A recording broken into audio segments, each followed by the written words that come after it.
But what really struck John was her silence. She wasn't just sitting, she was watching, waiting, her eyes locked with his, wide, unblinking, frozen. And then something happened that made John Cena, a man who's seen it all, stop cold. She moved her hand, just slightly, but deliberately. Her thumb folded across her palm, her fingers curling over it, creating a small, almost imperceptible fist. To most, it would have meant nothing. But John recognized it instantly. It was a silent SOS, a secret cry for help, a signal taught in awareness campaigns, passed along quietly in schools and communities to protect children in danger, especially those who couldn't scream. It meant, "I'm not safe." His stomach dropped. That wasn't just a little girl on a bench. That was a child signaling that she was in trouble, terrified, and hoping someone, anyone, would see it. Right then, the laughter between the two men stopped. The rhythm of the run faltered. The sun still shined. The park still buzzed. But everything, for them, changed. What would you have done? Would you have recognized it? Would you have stopped? Most people don't. Most people look away. But John Cena didn't. Neither did Dwayne Johnson, because once you see something like that, you can't unsee it. And what they did next, that's where the real story begins. John Cena couldn't take his eyes off her. The girl's body language was speaking louder than words, screaming even, and yet her voice remained silent. Her posture was statuesque, unmoving. She didn't fidget like a typical kid. She didn't swing her feet or glance around like she was waiting for someone. She just sat there, still, tense, as if frozen in place by fear. Beside her sat a man, large, dressed in a dark coat and wearing sunglasses that seemed to shield him from the world, or maybe shield the world from seeing him too clearly. He held an open newspaper, postured casually. But something about his demeanor didn't sit right. It wasn't just the way he slouched or the way his bulk almost shadowed the girl completely. It was the contrast, the eerie calm of the man and the tight-wound stillness of the child. It didn't match. John's instincts were screaming now. Years in the public eye, years of travel, of seeing the best and worst of people. He had developed a kind of radar for when something didn't feel right. And this was all wrong. He slowed his pace slightly, just enough to make it noticeable. Dwayne, running at his side, caught the shift immediately. "You good?" Dwayne asked, concern flickering across his face. John didn't take his eyes off the bench. "You see that girl?" he said under his breath. "She made a signal." Dwayne's head turned, casual but sharp, his eyes locked in on the same sight. The girl, now with her hands folded back in her lap. The man, seemingly indifferent. But her eyes, those eyes hadn't changed. They were still wide, still pleading in silence. John's voice dropped even lower.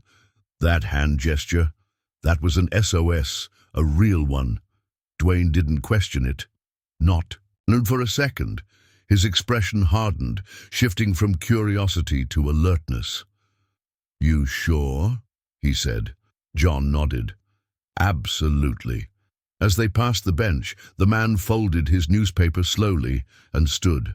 Not rushed, not sloppy, controlled, purposeful. Then he reached for the girl's wrist. Not roughly, just firmly enough to claim possession, enough to make a statement without making a scene. She didn't resist. That's what tore at John the most. She barely even flinched. It was like she had already accepted her fate. John and Dwayne stopped a few paces ahead, exchanging a loaded glance. "That's not normal," John said, jaw clenched. "No," Dwayne replied, eyes narrowing. "It's not." The man began to walk away, leading the girl with a steady grip. The child's legs struggled to match his long strides, but she said nothing. Her silence was almost louder than a scream. John didn't hesitate. "We need to follow them." Dwayne's shoulders tensed, his voice low and steady.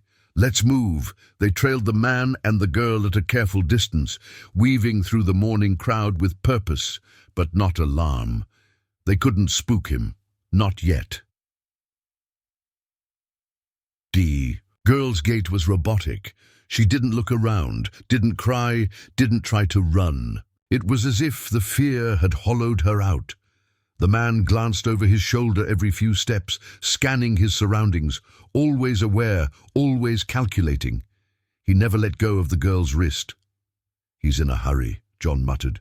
"She's not speaking," Dwayne added, eyes narrowing. "And she's not even trying to get anyone's attention. That's fear, man, deep fear." They followed him to a nearby bus stop. The bus pulled up moments later, hissing to a stop. The man shoved the girl ahead of him, pressing her down into a seat at the very back. One arm stretched across the seat behind her, possessive, protective. Not in the way a parent would be, but in the way a predator guards its prey. John and Dwayne exchanged another glance. "We're getting on that bus," John said. Dwayne nodded. No sudden moves. They boarded, not as celebrities, not as heroes, just as two men who refused to walk away from a child who asked for help without words. And what they saw on that bus was only the beginning. The bus doors hissed open with a sigh, and the man wasted no time. He pushed the girl forward, his massive hand planted firmly on her shoulder as he guided her into a seat near the very back. She sat without a word, pressed tightly against the window, her body tense, her hands folded tightly in her lap. No fidgeting, no glancing around, just stillness. It wasn't the kind of stillness that comes from peace. It was the kind that grows from fear. John and Dwayne followed quietly, each dropping a few bills into the fare box, moving with calculated calm. They didn't speak, didn't exchange a word. The tension in their bodies said everything. The bus was half full. A few passengers were scattered throughout, wrapped up in their own lives. An older woman scrolling through her phone. A construction worker staring blankly out the window. A teenager lost in the beat of his headphones. No one else seemed to notice what was happening. But John and Dwayne weren't looking away. They chose seats with a clear view, positions that gave them angles without drawing suspicion. The girl sat stiff as a board. She didn't cry, didn't twitch. She was barely more than a shadow against the window. Her fingers were curled together in her lap, as if holding herself together piece by piece. The man next to her leaned back slightly, one arm draped across the back of the seat. Not relaxed, not really. He was pretending to be casual. But John could see through it. This wasn't a man who felt safe. This was someone alert, someone scanning. Every few seconds he'd glance around the bus, taking mental snapshots of the people nearby. His fingers tapped against his knee in a nervous rhythm. It was subtle, but it screamed unease. Dwayne, sitting a few seats up, shifted. He stretched his arms out and leaned back, his voice just loud enough for John to hear. "I'm going to test something." He rose from his seat, moving slowly, deliberately. As he passed the row behind the man and the girl, he paused, acting like he was looking for a spot. Then he smiled down at her. "Hey there, kiddo," Dwayne said in his signature warm tone. "That's a nice dress. Yellow's a great color." For a brief moment, something flickered in the girl's lap. A twitch, a flinch. Her fingers moved, but then the man's grip on her wrist tightened, barely, but it was there, a warning, silent and cold. "She's shy," the man said, his voice smooth but firm. "We're just heading home." Dwayne nodded, watching him. "Long day." The man didn't blink. "Visiting family. She's tired." Behind them, John kept his eyes fixed on every detail. The way the girl's chin dipped just slightly. How her breathing seemed controlled, almost rehearsed. Her shoulders rose and fell as though she was measuring each breath, afraid that too much emotion might slip out and give her away. John's stomach churned. He'd seen enough. When the bus slowed at the next stop, the man didn't wait. Before, the doors had even opened fully.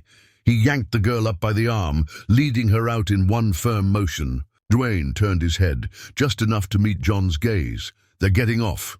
John didn't hesitate. "So are we."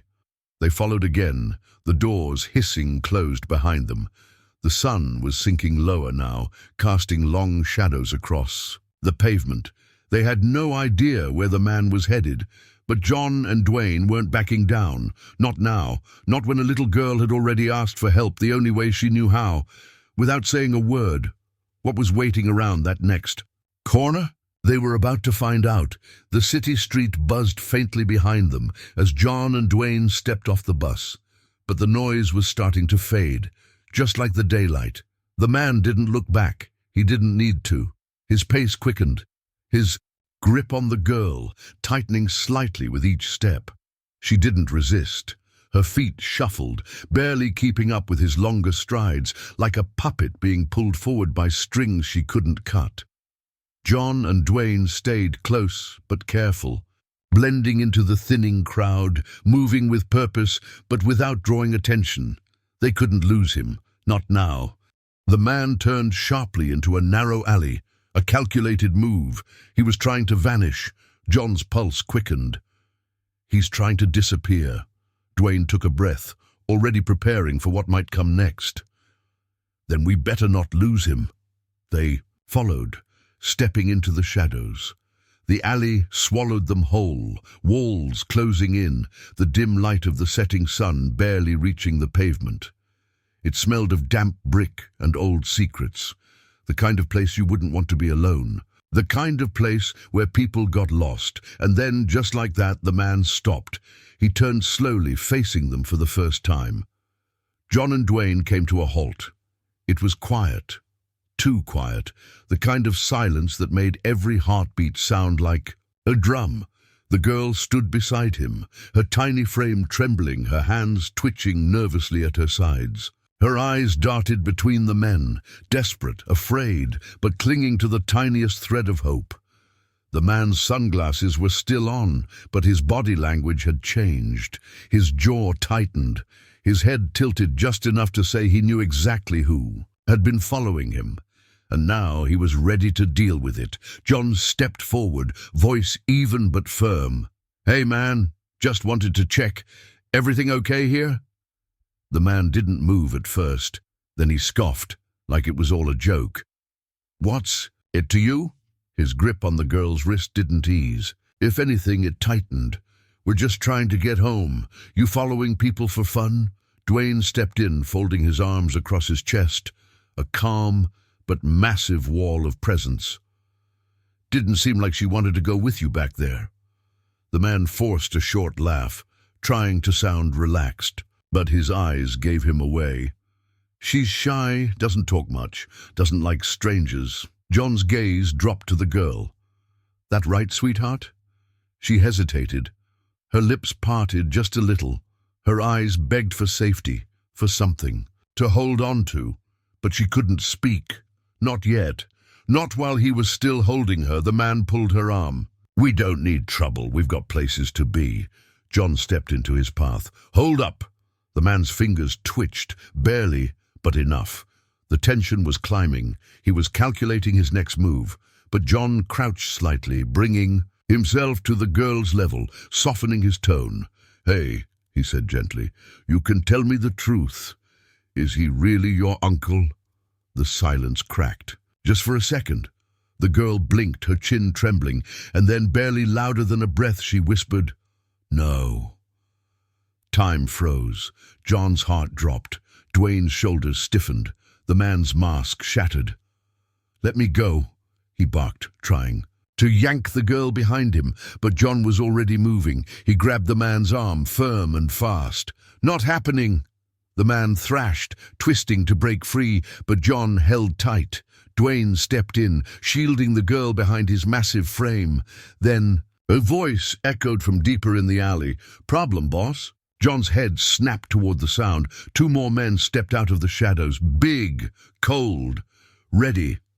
Dwayne let out a slow breath. Oh, great. This was no random encounter. This was organized, and now things were about to erupt. The moment the man's backup emerged from the shadows. John and Dwayne both knew this wasn't just a guy with a stolen child. This was bigger, organized, calculated. The alley, once a quiet detour, had become a trap, and they had just walked straight into it. Two men flanked the first, both built like security enforcers, their faces blank, unreadable. And then a third figure stepped into view, a mountain of muscle with arms crossed, his presence loud without making a sound. His eyes scanned John and Dwayne like predators sizing up competition. "You boys look lost," he muttered, voice thick with warning.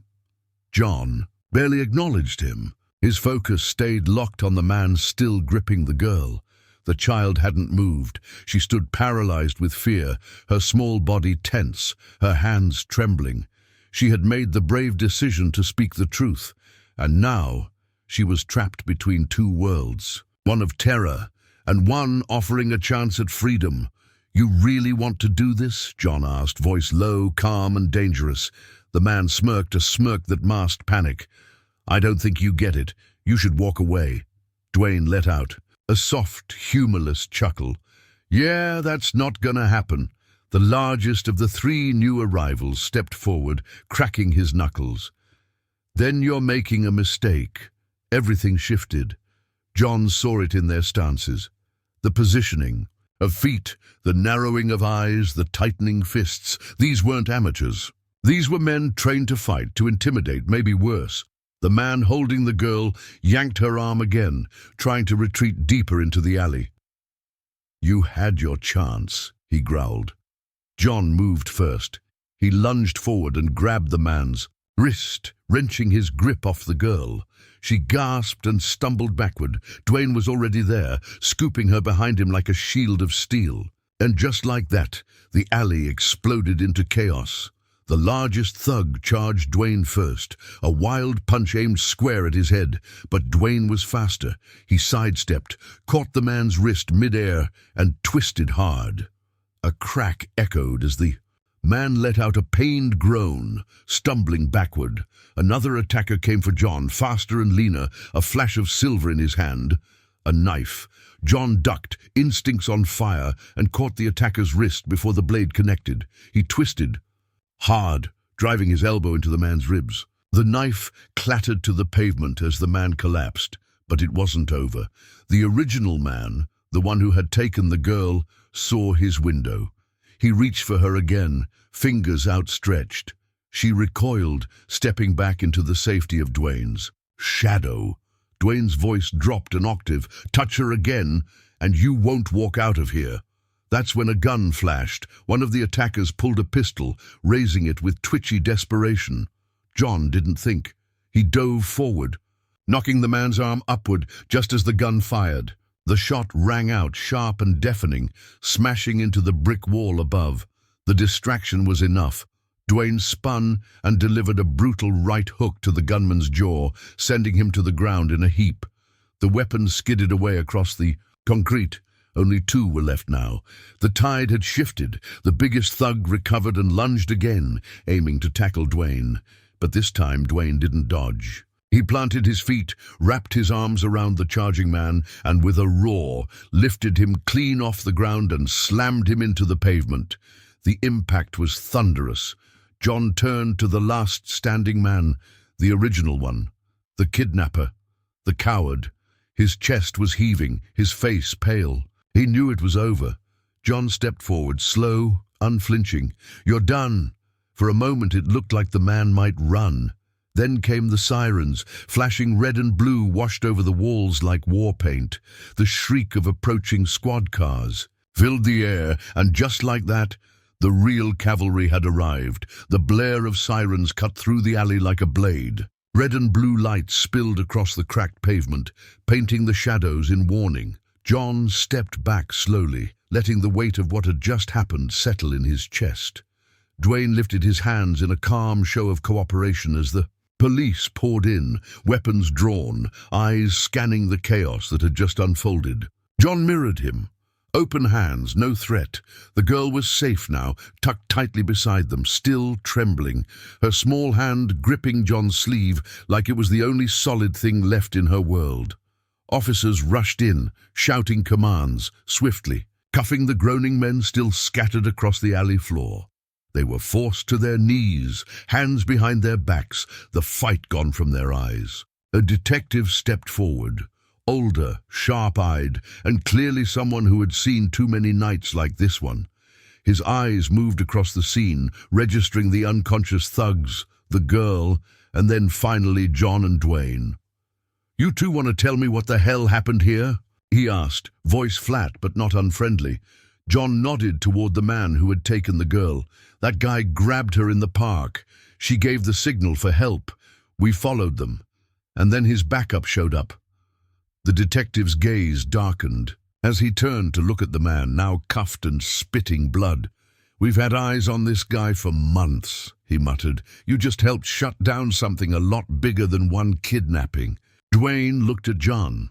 That confirmed what they had both suspected. This wasn't just one predator. It was a network. Something calculated. Something widespread. The detective pulled out a phone, its screen still lit. "This guy's not just a lone creep. He's part of something organized. We've got missing kids linked to him across state lines. You described everything. How he took her. How he acted. It matches the pattern." John's fists clenched. This wasn't some tragic one-off. It was industrial, a machine designed to vanish children. Dwayne crossed his arms.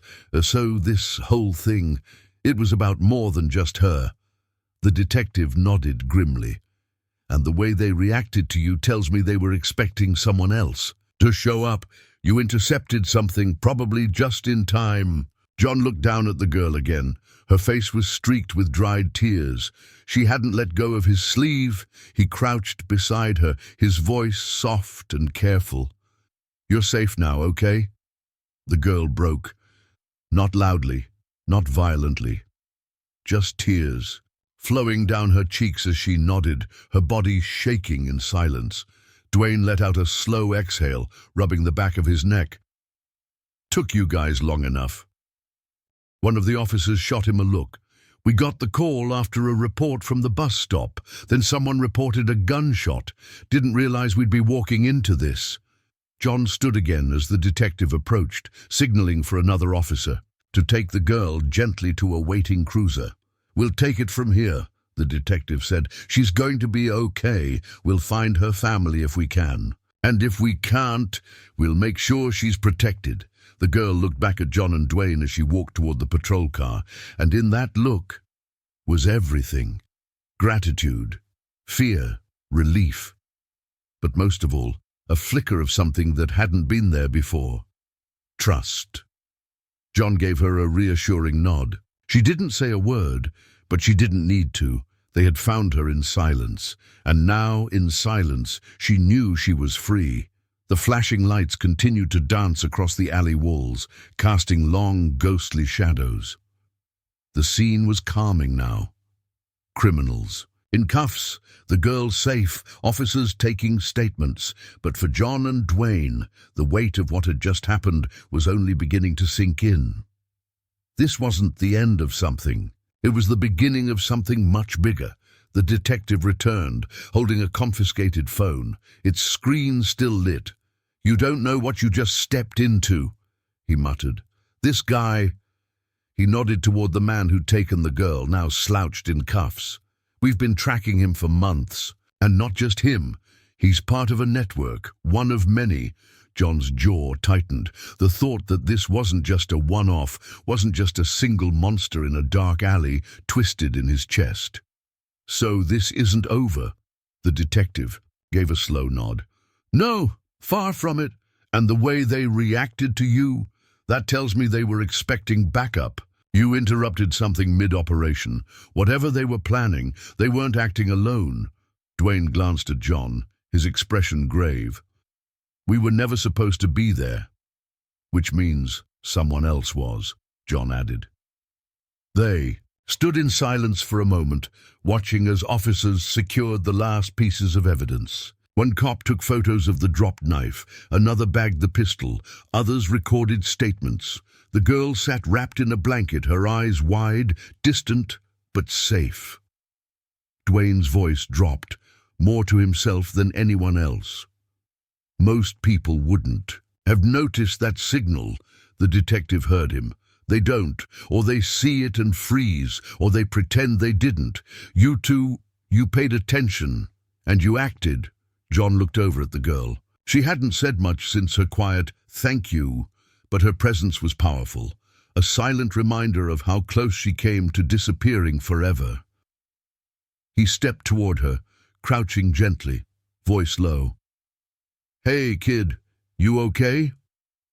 She paused, then nodded slowly. "I think so." Her voice was small, barely a whisper. But it was there. John gave her a reassuring smile. "They're going to take care of you now. You're going home." Tears welled in her eyes. "I don't know if they're looking for me."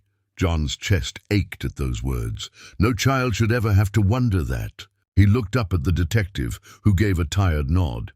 "We'll find out, one step at a time. She'll be safe." Dwayne stepped beside John, his voice firm but kind. "You're not alone, kid. Not anymore." She sniffled, wiping her nose with the back of her hand. Then, after a pause, she reached out and grabbed John's hand. "Thank you," she whispered. John held her hand gently. "Any time." The detective cleared his throat. "We've got to get her processed, get this all logged in. You two—" He gave a crooked grin. "Should probably head home before I drag you into the paperwork." Dwayne exhaled, shaking his head. "Don't threaten me with bureaucracy." John smiled faintly, but his eyes were still on the girl. As they stepped back, letting the officers do their job, the tension began to ease. The night was cooler now, the chaos giving way to a stillness that was almost surreal. They had stopped one girl from disappearing, but how many hadn't been seen? How many signals had gone unnoticed? As they walked away from the alley, the sirens still echoing behind them, neither of them spoke. Not at first, but both of them were thinking the same thing. This wasn't over. Not by a long shot. 2 weeks had passed, but the memory hadn't faded. Not for John, not for Dwayne. Life in the city moved forward, indifferent, unaware. People rushed to work, kids played in the sun, and coffee shops buzzed like they always did. But for the two men who had stepped into that alley, everything had changed. They didn't talk about it often, but they didn't need to. That night had left something permanent inside them, a reminder of how easily horror could hide in daylight. They found themselves back in that same park, jogging the same trail where it all began. Same trees, same benches, same path. But something felt different now. The light hit differently. The world looked more fragile. John adjusted his wrist wraps as they paced together, his breath steady. "Feel weird being back here?" Dwayne exhaled, nodding slowly. "Yeah, like I see everything different now." They continued in silence for a while, the rhythm of their steps sinking like before, but this time there was something heavier in the air. Then John slowed. Ahead, near a bench along the trail, sat someone familiar. It was her, the girl. She looked different now, not scared, not silent. This time when she saw them, she smiled. John and Dwayne exchanged a glance, then made their way over. She stood as they approached, hesitating for just a second before stepping forward. "Hi, Mr. John. Hi, Mr. Dwayne," she said quietly, but with a new kind of strength in her voice. John crouched slightly so they were eye to eye. "Hey, kid. How you doing?" She shrugged, a little smile tugging at her lips. "Better." Dwayne smiled. "That's good to hear." She glanced down at the ground, nudging a pebble with her shoe, then looked back up. "I wanted to say thank you for helping me." John nodded softly. "You were really brave that day." She took a breath. "I was scared." Dwayne crouched beside John. "Being scared doesn't mean you weren't brave. Brave is what you do while you're scared." She thought about that, then gave a tiny nod. "My mum says I can take karate classes now." Dwayne chuckled. "That's A great idea.